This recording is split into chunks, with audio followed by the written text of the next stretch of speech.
আমার বাচ্চাকে আমি দেখতে পাই নাই স্যার। আমি একটা মানে লুকিয়ে আমি চলে গেছি এরকম একটা পর্যায়ে গেছি স্যার। আমাদের এই এই যে অধঃপতন স্যার, বাহিনী হিসেবে যে পরিচয় দিব আমি পুলিশ, এই পরিচয় দিতে স্যার ভয় লাগে, লজ্জা লাগে স্যার। একটা বাহিনীর ফোর্স হয়ে যে আমি নিজে পরিচয় দিব, আমার নিজের লজ্জা লাগে।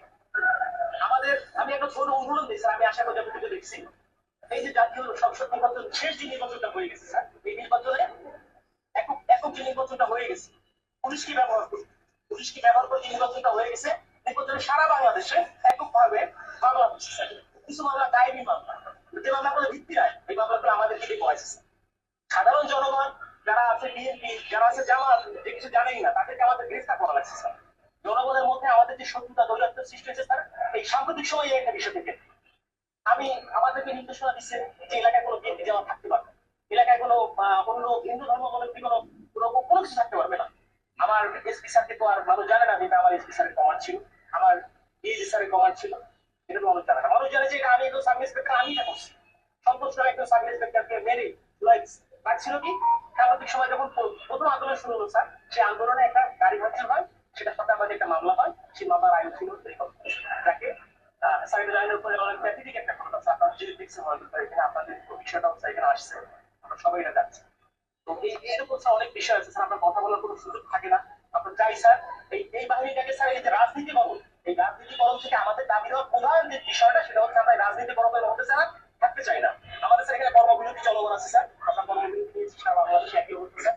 এখানেও স্যার আমরা যখন প্রথম এখানে আসছি আমাদের ম্যাক্সিমাম সবাই স্যার সিভিল ছিল, ম্যাক্সিমাম সবাই সিভিল ছিল। জানি না আমার অফিসার ইনচার্জ আমাদের অফিসার বলছেন আমাদেরকে সবাইকে মানে যেভাবে হোক না কেন ফোর্স গুলোকে যেভাবে হোক আমাদের আনসার করে। তার মানে স্যার আমি চাকরি করবো না, আমি একজন এডুকেটেড পার্সন স্যার, আমি ফিজিক্সে মাস্টার্স করছি ঢাকা ইউনিভার্সিটি, আমিও স্যার এই ছাত্র আন্দোলন করছি, আমি বাট এই পুলিশের সাথে সে প্রত্যেকটা হত্যাকাণ্ডের সাথে বিচার হোক। ছাত্র 200 300 400 500 যা মারা গেছে এটা বিচার হচ্ছে, আমরা চাই আমাদের যে সকল সিনিয়ররা স্যার কমান্ড করছে, যারা এগুলো করছে তারা পার পেয়ে গেল। তারা কিভাবে স্যার পার পেল? আমার এই প্রশ্নটা স্যার আমার থেকে পাইছে কেন, যারা অন্যায় করলো, যারা আমাদেরকে মানুষের কাছে শত্রু হিসেবে দাঁড় করাই দিল, তারা কেন স্যার পালিয়ে গেল? তাদেরকে কেউ আটকালো না স্যার?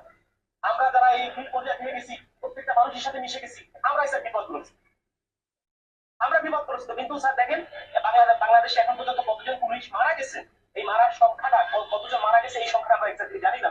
একটা বাহিনী হিসেবে আমরা পরিচয় দিচ্ছি, বাট আমি জানি না যে আমার ফোর্স, আমার অফিসার বা রাস্তায় করে পড়ে আছে, কুকুরে লাশ খাচ্ছে স্যার। এই কথা দেখার মতো বলার মতো কেউ নাই। আমরা আসছি স্যার যে আমরা একটা কার্যক্রম শুরু করবো, আপনারা এটা করেন ওটা করেন, এটা না স্যার, আগে বুঝতে হবে স্যার আমাদের আমাদের জায়গাটা কোন জায়গায় স্যার, আমাদের চাহিদাটা কোন জায়গায় সেটা উপলব্ধি করতে হবে স্যার। আপনারা আসছে স্যার, আপনারা এই ক্লান্তি লগ্নে স্যার বাংলাদেশ সেনাবাহিনী আপনারা বাংলাদেশ ভাবে জড়িয়ে আছেন স্যার, আপনাদের চেষ্টা করি স্যার। এখন আমার বন্ধু বান্ধব অনেকে আছে যারা আমাকে এই ঘৃণা করতো, আমাকে খোঁজা মারতো, ভোগ করতো, তারাই বলতেছে যে না দোস্ত তুমি কাজ করো, শুরু করো। যুদ্ধে বাংলাদেশ পুলিশ রাজারবাগে যে প্রতিরোধ গড়ে তুলেছিল এটা তো অস্বীকার করার কিছু না। সারা বাংলাদেশের পুলিশের অবদান স্যার, অনস্বীকার যে অবদান এটা অস্বীকার করার অস্বীকার করার কোনো সুযোগ নাই। কিন্তু এই যে দলীয়করণ, এই দলীয়করণটা স্যার আমরা চাই, দলীয়করণ আমরা দলীয় কোনো গণনের মধ্যে থাকতেই চাই না। আমাদের প্রধান পয়েন্ট হচ্ছে এটা, আমরা চাই পুলিশ একটা নিরপেক্ষ স্বচ্ছ বাহিনী হোক। আমরা স্যার মানে আমরা যে এই যে ইউনিফর্মটা পরে রাস্তায় বের হবো, আমাকে অমুক দলের লোক তমুক দলের লোক আমাকে ব্যবহার করবে, আমরা এটা চাই না। আমরা এটা থেকে বের হইতে পারবো। এবং ছাত্র জনতা যারা মারা গেছেন, আমরা বলতেছি ঠিক আছে স্বাধীন কিছু দেশ, আমরাও একতা প্রকাশ করি। আমরা কিন্তু পুলিশ কর্মকর্তা কিছু কেন যে আমাদের পুলিশ মারা গেছে এটা না, আমরা চাচ্ছি যে সারা বাংলাদেশ যেভাবে সংস্কার হচ্ছে, আমাদের বাংলাদেশ পুলিশও একই রকম ভাবে সংস্কৃত হয়ে একটা জনগণের পুলিশ হিসেবে আমরা প্রতিরোধের কাজ করতে হবে স্যার। এরকম ব্যবস্থা যদি হয়, আমরা স্যার রাস্তায় রাম বাংলা মানুষের জন্য শপথ গ্রহণ করছি স্যার। অনেক চাকরি ছিল স্যার, করতে পারতাম স্যার, প্রাইমারি স্কুলে চাকরি করতে পারতাম, অন্য জায়গায় চাকরি করতে পারতাম, প্রাইভেট চাকরি করতে পারতাম। প্যাশনের কারণে স্যার এখানে আসছি স্যার। এটা একটা স্বপ্ন স্যার, যে পুলিশে বাংলাদেশ পুলিশে চাকরি করলে মানুষের যে সেবা দেওয়া যায়, এটা একটা স্বপ্ন। বাট এই স্বপ্নগুলো আমাদের নষ্ট করে দিয়ে গেছে আমাদের কিছু বিশেষ ক্যাডার, আমাদের কিছু বিশেষ ক্যাডার, এটা বলতে তার আপত্তি নাই।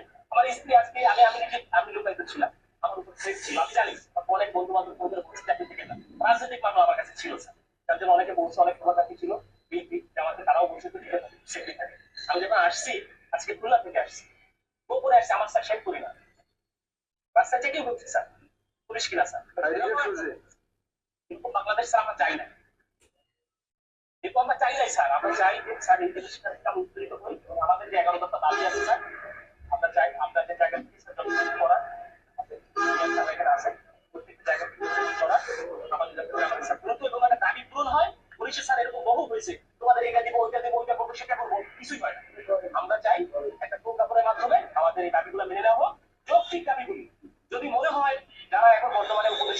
আছে অত্যন্ত বিচক্ষণ মানুষ, যদি মনে হয় যে পুলিশের এই দাবির মধ্যে কোনো জায়গায় ব্যর্থ আছে, সেটা সংস্কার করে যেটা মনে হয় যে এখানে সমস্যা প্রয়োজন সংস্কার করে যতটুকু এটা মডিফাই করা যায় করে আমরা চাই একটা প্রজ্ঞাপন দিলে আমরা মেনে নিব যে হ্যাঁ আমাদের দাবিগুলো পূরণ হচ্ছে। কারণ আমরা দেখছি স্যার আমাদের ডিএ বিল স্যার পায় না, আমরা বলবো কাকে এগুলা, আমরা বলবো কাকে আমরা স্যার ডিএ বিল পাই না, আমার কাজ করতে আমার পকেটে টাকা দিয়ে আমার পুলিশিং মিটিং করতে আমার ব্যানার করতে আমার নিজের টাকা, আমার ব্যানার করতে আমার নিজের টাকা থেকে, আমার এই করতে হবে সেই করতে হবে উঠান বইটা করতে হবে, সব আমার নিজের টাকা করতে হবে। কেন আমার বেতনের টাকা ছাড়া আমি কোনো জায়গায় খরচ করতে পারবো না, এক কথায় শেষ।